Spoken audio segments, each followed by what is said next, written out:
इकडे जमलेल्या माझ्या सगळ्या माता भगिनींना, माझ्या बंधूंना, माझ्या मित्रांना आणि या चळवळीतल्या या लढाईमधल्या सगळ्या साथीदारांना माझा क्रांतिकारी जय भीम, नमो बुद्धाय, अरे जय जय जय जय जय भीम,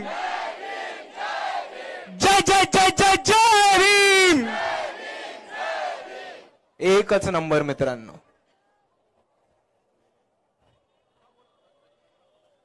सर्वात प्रथम आजच्या ह्या धम्म सकाळ कार्यक्रमाचे आयोजक जे आहेत त्यांच्यासाठी एक मोठा टाळ्यांचा गडगडाट होऊन जाऊ देत.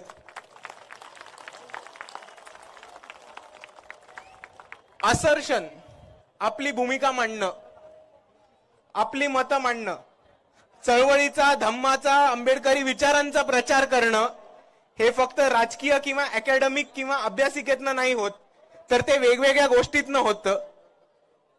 त्यासाठी कल्चरल असर्शन करणारे, कल्चरल पातळीवरती आंबेडकरी भूमिका ठाम करून मांडणाऱ्या सर्वांना माझा जय भीम. मित्रांनो, आज आपण बघितलं असेल तर आपली पोरं, आपले बंधू, आपल्या समाजातली पोरं कुठल्याही टप्प्यात मागे नाहीयेत. आज आपण त्यांना राजकीय दृष्टिकोनातून, चळवळीच्या दृष्टिकोनातून टक्कर देतच आहोत.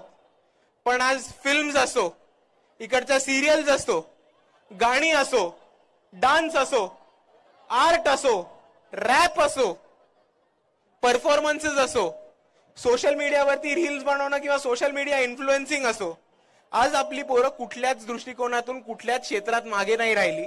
आणि नुसताच इकडच्या जातीवाद्यांना, इकडच्या मनुवाद्यांना टक्कर नाही देतेत, पण त्यांना टक्कर देऊन त्यांच्याच क्षेत्रात घुसून, त्यांच्याच फील्डमध्ये घुसून त्यांना मागे सोडलंय आणि त्यांना ठार पागे टाकलंय. म्हणून आज मी इकडे एक गोष्ट मांडतोय की जितकंच महत्वाचं आपण राजकीय भूमिका घेतोय, जितक्याच महत्वाची आपण वैचारिक भूमिका घेतोय, तितक्याच महत्वाचं आपल्याला कल्चरल रिप्रेझेंटेशन पण आहे आणि कल्चरल असर्शन पण आहे. तुम्ही जर 10-15 वर्षापूर्वीची गोष्ट बघितली असेल तर एक सिनेमा नाही दिसणार, एक सिरियल नाही दिसणार जिकडे तुम्हाला बाबासाहेबांची फ्रेम दिसेल किंवा बौद्ध विहार दिसेल. पण आज आपण जर रणजित, नीरज गैवान, नागराज मंजुळे यांच्यासारखे जर मूव्ही मेकर्स, फिल्म डिरेक्टर्स बघितले तर ह्यांचे मीटिंग्स मध्ये आपल्याला बुद्ध विहार दिसतात, ह्यांच्या फ्रेम्स मध्ये बुद्ध विहार दिसतात, घरात मागे बाबासाहेबांचा फोटो दिसतो. आणि इतके वर्ष जो आपल्याला बॉलिवूड, इकडचे मराठी सिरियल बघून जो प्रश्न पडायचा की हे सगळ्या गोष्टी, हे सगळं चक्कर ब्राह्मणांच्याच घरात चालतं का, आपल्या घरातल्या गोष्टी कधी दाखवणार, या गोष्टी ह्या सगळ्यांनी पुढे मांडून दाखवल्या. म्हणून या सगळ्यांना एक सलाम करतो.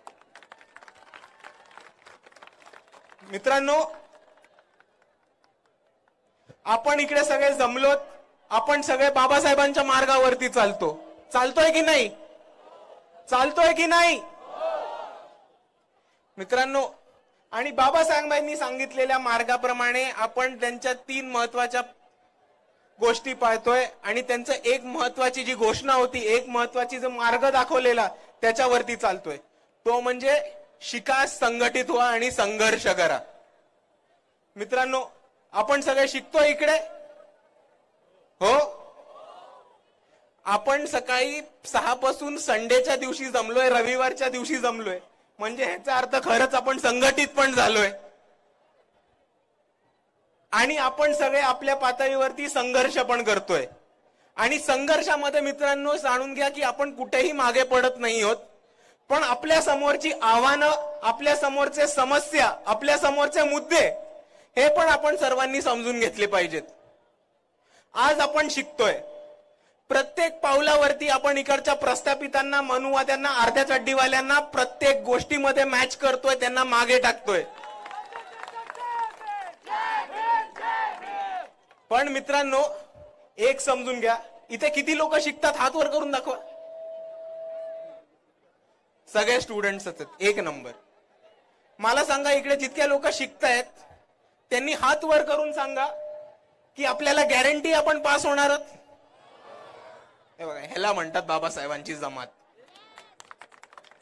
आपण शिकतोय, आपल्याला गॅरंटी आहे की नुसते पास नाही होणार, पण रँक आणू, टॉपर बनू. पण मित्रांनो, तिकडे आपली समस्या समजत नाही. आता जी लोक शिकतायत आणि ज्यांना गॅरंटी आहे ते पास होणार आहेत, मला परत एकदा हात वरती करून दाखवा की पास झाल्यानंतर आपल्यापैकी किती लोकांना गॅरंटी आहे की आपल्याला नोकऱ्या मिळणार आहेत. नाही मित्रांनो, आणि हा आपल्या समोरचा प्रॉब्लेम आहे, हा आपल्या समोरचा मुद्दा आहे, आपण समजून घेऊयात. आज इकडे प्रायव्हेट इन्व्हेस्टमेंट चालू आहे, पब्लिक सेक्टर बंद केला जातोय, आपल्या हातातल्या नोकऱ्या काढून जात आहेत. ज्या पब्लिक सेक्टरमध्ये आपल्याला बाबासाहेबांनी दिलेल्या आरक्षणाच्या जोरावरती चांगल्या दर्जेदार नोकऱ्या मिळणार होत्या, अफसर बनायचे स्वप्न होती, आपले पोरं लाल दिव्याच्या गाड्या बघायचे स्वप्न बघत होते, ते सगळे दरवाजे एकानंतर एक बंद केले जात आहेत. पण मित्रांनो, आपण त्यांना घाबरत नाही, कारण आपण बाबासाहेबांचे अनुयायी आहोत. तुम्ही कितीही दरवाजे बंद करा, आपण ते लाथ मारून तोडून आतमध्ये घुसणार आहोत. मित्रांनो, आपण सगळ्यांनी बातम्यांमध्ये वाचलंच असेल की एका बाजूला कंत्राटीकरण चालू आहे, फीडबॅक येतोय, एका बाजूला कंत्राटीकरणचं काम चालू आहे. म्हणजे क्लास 1, क्लास 2, क्लास 3, क्लास 4 ऑफिसर्सच्या ज्या नोकऱ्या होत्या त्या आता कॉन्ट्रॅक्ट बेसिस वरती देणार आहेत. त्या कॉन्ट्रॅक्ट बेसिस वरती देणार आहेत म्हणजे काय? अधिकाऱ्यांची कामं इकडचं सरकार ठेक्यावरती देणार आहे. आता मला सांगा, आपल्या समाजातली किती लोक एमपीएससी आणि यूपीएससी ची तयारी करतात? बघा, इकडेच मला 25-30 हात दिसत आहेत. आणि तुमचे मित्र असतील, आपल्या समाजातली लोक, आपली पोरं सगळ्यात जास्त एमपीएससी यूपीएससी ची तयारी करतात, 5-5 वर्ष राबतात, अभ्यास करतात. पण आज जेव्हा हे कॉन्ट्रॅक्ट वरती देणार आहेत, हे सगळं कॉन्ट्रॅक्ट वरती अधिकाऱ्यांच्या नोकऱ्या देणार आहेत, तेव्हा त्या नोकऱ्या कोणाला जाणार आहेत? इकडच्या बामट्यांना, इकडच्या प्रस्थापितांना, आतापर्यंत ज्यांच्या शिक्षण संस्था होत्या त्यांना, आतापर्यंत ज्यांचे साखर कारखाने होते त्यांना, आतापर्यंत ज्यांनी जमिनी लुटल्यात त्यांना. आणि आपल्या पोरांचा प्रगतीचा, विकासाचा मार्ग बंद करून नेण्यात आलाय, हे आपण सर्वांनी समजून घेऊयात. आज एमपीएससी यूपीएससी खाली आरक्षण होतं, आरक्षण मधनं आपल्या पोरांना अधिकारी बनायचा अधिकार मिळत होता, संधी मिळत होती. पण तो रस्ता इकडे बंद करण्यात जाणार आहे, कारण कॉन्ट्रॅक्ट दिल्यानंतर रिझर्वेशन पाळणार आहेत ही लोक, आरक्षण पाळणार आहेत? तर त्याचं उत्तर आहे साफ साफ नाही. म्हणून मित्रांनो, आपल्या सर्वांना एक गोष्ट करणं खूप महत्वाचं आहे, आणि आज इकडच्या तरुणांनी ती भूमिका घेणं खूप महत्वाचं आहे. ते म्हणजे आपल्याला एक राजकीय भूमिका घ्यायची खूप आवश्यकता झाली, आणि आपल्याला पॉलिटिकल असर्शन दाखवायची पण एक महत्वाची वेळ आली आहे. इतके किती लोकांना पॉलिटिकल असर्शन म्हणजे काय हे माहिती आहे? हात वर करून दाखवा. सांगेल कोणी? इकडे सांगू शकता पॉलिटिकल असर्शन म्हणजे काय? ओरडून सांगा. नाही माहिती पॉलिटिकल असर्शन म्हणजे काय? मित्रांनो, पॉलिटिकल असर्शन म्हणजे राजकीय पातळीवरती आपली भूमिका, आपला हक्क, आपले अधिकार हे ठामपणे आपल्या हातात घेणं म्हणजे पॉलिटिकल असर्शन. इकडची सत्ता आपल्या हातात घेणं, किंवा सत्तेत नाही गेलो तर इकडच्या सरकारला आपली भूमिका ऐकायला भाग पाडणं, याला म्हणतात पॉलिटिकल असर्शन. आणि पॉलिटिकल असर्शन जे बाबासाहेबांचं एक स्वप्न होतं, ते जोपर्यंत कंप्लीट नाही होणार तोपर्यंत इकडचा तरुण, इकडचा युवक, इकडचा युथ पॉलिटिकल भूमिका हातात घेऊन उभा राहत नाही आणि पेटून उठत नाही. आणि जर इकडचा पॉलिटिकल युथ पेटून उठला, जर इकडचा पॉलिटिकल युथ पेटून उठला, जर इकडच्या पॉलिटिकल असर्शनच्या नावाखाली आपले युवक भूमिका घ्यायला लागले, तर मित्रांनो एक समजून घ्या की आज नागपूर हे जे दोन विचारधारांचे स्थळ मानले जातात, त्यातली एक विचारधाराचे स्थळ अर्धे चड्डीवाले इकडनं पळून जातील आणि नागपूर फक्त आणि फक्त दीक्षाभूमीची धरती म्हणून ओळखली जाईल.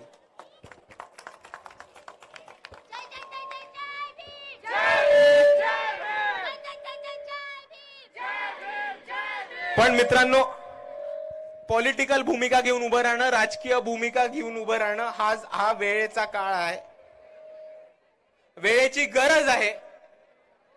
आणि आपल्या सर्वांसमोर पॉलिटिकली भूमिका घेऊन उभं राहणं, पॉलिटिकल असर्शन करणं, राजकीय भूमिका घेऊन उभं राहणं हे खूप महत्वाची बाब झाली आहे. आपण उच्च शिक्षणासाठी वेगवेगळ्या हायर एज्युकेशन इन्स्टिट्यूट्सना पोहोचतो, IIT मध्ये जातो, JNU मध्ये जातो, HCU मध्ये जातो, इकडच्या नामांकित प्रायव्हेट इन्स्टिट्यूट्स मध्ये जातो. पण मेंटली आपली जी पोरं आहेत त्यांना तिकडे एकटं एकटं वाटतं, तिकडचे प्रास्ताविक त्यांचे खच्चीकरण करून टाकतात आणि मग त्यांना सुसाईड करायला भाग पडतात. आणि यांना आपण सुसाईड नाही, इन्स्टिट्यूशनल मर्डर म्हणतो. Institutional murder. पायल तडवी झाल्या, शहीद रोहित वेमुल्ला झाले.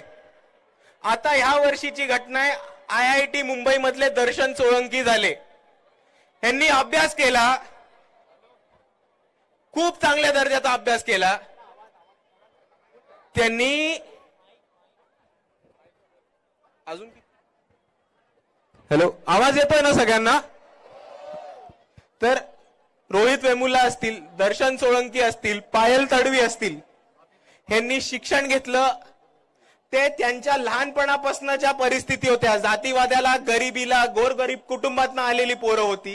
यांनी त्यांच्या समोरच्या सगळ्या समस्यांवरती मात केला आणि शिक्षणासाठी, उच्च शिक्षणासाठी एका हायर एज्युकेशन मध्ये पोहोचले. तो IIT असो किंवा हैदराबाद युनिव्हर्सिटी असो. तिकडे गेल्यानंतर तिकडच्या मनुवाद्यांनी, तिकडच्या जातीवाद्यांनी त्यांना एका कोंडीत आणलं, त्यांना मेंटली डिप्रेशन मध्ये ढकलायचा प्रयत्न केला. त्यांना ते एकटे आहेत, त्यांच्या बाजूनी कोणी नाहीये ही एक भास आणून दिला आणि ह्यांना आत्महत्या करायला लावली, आत्महत्या करण्यात भाग आणली. आणि हा एक पॉलिटिकल मर्डर आहे, हा एक इंटलेक्च्युअल अकॅडमिशियन्सचा मर्डर आहे. आणि जर आपल्याला ह्या गोष्टी थांबवायच्या असतील तर आपल्याला राजकीय भूमिका घेऊन उभं राहणं गरजेचं आहे. कारण आपण एकटे नाही आहोत. आजूबाजूला बघा, आपल्या साथीदारांना बघा. आपणच ही लोक की एका जयभीमच्या हाकेवरती अख्खे रान पेटवून टाकू, एका जयभीमच्या घोषणावरती अख्खं जग हलवून टाकू आणि शेजारच्या माणसासाठी धावत पळत उभे राहू. पण इकडचे मनुवादी, इकडचे RSS वाले हे ते साफपणे होऊ नाही देणार आहेत.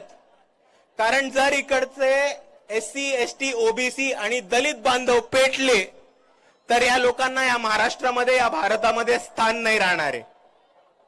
पण मित्रांनो, त्यासाठी इकडचा युवक, इकडचे युथ शिक्षणाबरोबर, नोकऱ्यांबरोबर स्वतःचा विकास करत असताना, स्वतःची प्रगती करत असताना एक राजकीय भूमिका घेऊन उभी राहायची साफ साफ गरज आपल्या समोर येते. आणि त्याच्यासाठी मी इकडे आपल्या समोर मांडतो की राजकीय भूमिका घेणं खूप गरजेचं आहे. मित्रांनो, आज राजकीय भूमिका घेऊन उभं राहणं हे आपल्या तरुणांचंच काम आहे. आपल्या आई वडिलांनी, आपल्या काका मामांनी इतकी वर्ष चळवळ सांभाळली, इतकी वर्ष चळवळ सुरू ठेवली, पुढे नेली आणि आता तो दुराळा आपल्या हातात आलाय आणि आपल्याला ती चळवळ फक्त आणि फक्त पुढे घेऊन जायची आहे. एवढीच नाही तर ती चळवळ महाराष्ट्रामध्ये टिकून, महाराष्ट्राच्या बाहेर जाऊन भारताच्या कानाकोपऱ्यामध्ये आपल्याला चळवळीचं काम आणि धम्माचं काम पोचवायचंय आणि बाबासाहेबांचे विचार शेवटच्या माणसापर्यंत पोचवायचे. मित्रांनो, आता जेव्हा आपण पॉलिटिकल भूमिकेबद्दल बोलतो किंवा आपण एका बाजूला एक राजकीय भूमिका घेऊन उभं राहायला म्हणतो, तेव्हा आपल्याला दुसऱ्या बाजूनी पण एक विचार करायला लागणार आहे. तो म्हणजे खूप महत्वाची आहे. तो म्हणजे आपल्या समाजामध्ये एका थोड्या पातळीवरती इंटलेक्च्युअल बँकरप्सी आली आहे, इंटलेक्च्युअल कमकवता आली आहे. आपल्या पोरांना, आपल्या सगळ्या तरुणांना इंटरनेट, नेटफ्लिक्स, Amazon, YouTube या सगळ्यामध्ये जितका इंटरेस्ट लागलाय ते चांगलंच आहे. ह्याच्यामधनं उत्पन्नाचे साधनं होतात, वेगवेगळी लोक त्याच्यामधनं पुढे येतात. आपल्याच स्टेजवरती आलेले कितीतरी कलाकार रील्स बनवतात, आपल्याच स्टेजवरती आलेली कितीतरी लोक मालिकेमध्ये काम केलंय, त्यांनी नेटफ्लिक्सच्या सिरीज मध्ये काम केलंय, सिनेमेमध्ये काम केलंय. पण त्याच बाजूला आपल्याला वाचन, बाबासाहेबांचे खंड, बाबासाहेबांचे लिखाण हे मागे ठेवून चालणार नाहीये, कारण इंटेलेक्च्युअल बँकरप्सी, विचारांची कमकुवतता ही आपल्याला परवडणार नाहीये. आज काही ठिकाणी असं होतं, मला बरेचसे प्रोफेसर्स म्हणतात, विद्यार्थी म्हणतात की दादा एबीव्हीपीची लोक रिझर्वेशनच्या विरुद्ध प्रचार करतात, आंबेडकरवादाविरुद्ध प्रचार करतात आणि आम्हाला त्यांना उत्तर देता नाही येत. आणि त्यांना उत्तर द्यायचं असेल तर त्याला एकच उपाय, ते म्हणजे प्रत्येक माणसाने बाबासाहेब वाचून काढला पाहिजे, समजून घेतला पाहिजे आणि बाबासाहेबांना शेवटच्या माणसापर्यंत पोहोचवलं पाहिजे. मित्रांनो, आता बघा, आता परिस्थिती अजून मजेदार होणार आहे. आता येत्या काळामध्ये पुढच्या वर्षी इलेक्शन आहे. इलेक्शन का साल है, कत्तल की रात है. आणि तुमच्या समोर सगळे नमुने, विचित्र नमुने समोर येत राहणार आहेत. वेगवेगळे आश्वासन घेऊन येतील, वेगवेगळे प्रॉमिसेस घेऊन येतील. आणि नागपूरमध्ये आले तर खास करून इन लोगों को अंबेडकरवाद का चोला पहनना पड़ता है और वो है अपना पॉलिटिकल असर्शन. इकडे भाजपचं कोणी असो, काँग्रेसचं कोणी असो, शिवसेनेचा असो, राष्ट्रवादीचा असो किंवा महाराष्ट्राबाहेरच्या कोणत्याही पक्षाचा असो, त्याला नागपूरमध्ये आल्यावर जय भीम म्हणायलाच लागतं, निळा दुपट्टा गळ्यात घालायलाच लागतो, बाबासाहेबांच्या पुतळ्यावरती जाऊन हार घालायलाच लागतो. पण मित्रांनो, आपली ही जबाबदारी आहे की आपण बाबासाहेबांचे अनुयायी आहोत, आपण विचारांनी पक्के असलो पाहिजे. आपण या लोकांना प्रश्न विचारले पाहिजेत आणि बाबासाहेबांचे अनुयायी, बाबासाहेबांच्या विचारावरती चालणारी लोक जेव्हा इकडे प्रश्न विचारतील तेव्हा या प्रस्थापितांना थरथर कापायलाच लागणार आहे. मित्रांनो, या इलेक्शनच्या काळामध्ये आपण बघा की वेगवेगळी लोक चोला पांघरून येतील. आत्ताच एक नुकती यात्रा चालू झाली आहे केरळ पासून नागपूर पर्यंत. हे बौद्ध धम्माची यात्रा काढतायत केरळच्या साबरीमाला मंदिर पासून दीक्षाभूमी पर्यंत. तर ही लोक जेव्हा येतील, आंबेडकरीवादाचं घोंगरा पांघरून जेव्हा येतील, अंबेडकरवाद का चोला पहन के जब ये लोग आएंगे तो उनको सवाल पूछना कि तुम दीक्षा भूमि तक तो आ रहे हो, साबरीमाला से चालू करने की क्या जरूरत थी, मंदिर से चालू करने की क्या जरूरत थी. आणि त्याच्याहून महत्वाचं, जर तुम्ही यांना प्रश्न विचारलात आणि ह्यांनी चोला काढायची वेळ आली तर तुम्हाला कळेल की ह्यांनी जे आंबेडकरवादाचा ढोंग पांघरलंय त्याच्या खाली तुम्हाला सरळ सरळ एक जाणवं दिसेल. आणि जर तुम्ही प्रश्नही नाही विचारलात तरी नागपूरमध्ये आम्ही आंबेडकरवादी, आम्ही बौद्ध धम्म मानणारे, आम्ही बाबासाहेबांना मानणारे लोक जे येतात ते उत्तर भारतामध्ये जाऊन टी शर्ट काढून काढून आपलं जाणवं दाखवतात. हे एवढं लक्षात ठेवा. आणि जेव्हा आपण पॉलिटिकल असर्शन करतो, जेव्हा आपण इंटेलेक्च्युअली साऊंड होतो आणि अवेअर होतो आणि या लोकांना प्रश्न विचारतो, तेव्हा हे लोक आपल्या समोर उघडी पाडणार आहेत.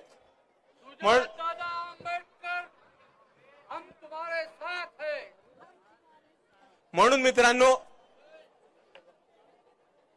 मी तुमच्या समोर एवढंच मांडतो की आता वेळ आली आहे ती आपल्याला आपला लढा, आपली चळवळ जास्तीत जास्त तीव्र करायची आणि जास्तीत जास्त अग्रेसिव्हली, असर्टिव्हली आपली भूमिका मांडण्याची.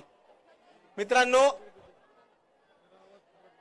नोकरीमध्ये, शिक्षणामध्ये, अभ्यासामध्ये, स्पोर्ट्समध्ये, क्रीडामध्ये, कल्चरमध्ये, थिएटरमध्ये, ऍक्टिंगमध्ये, सिंगिंगमध्ये आपण कुठल्या क्षेत्रात जसं मागे पडत नाही आहोत तसं आपल्याला राजकीय क्षेत्रामध्ये पण पुढे जायला लागणार आहे आणि एक ठाम भूमिका घेऊन उभी राहायला लागणार आहे.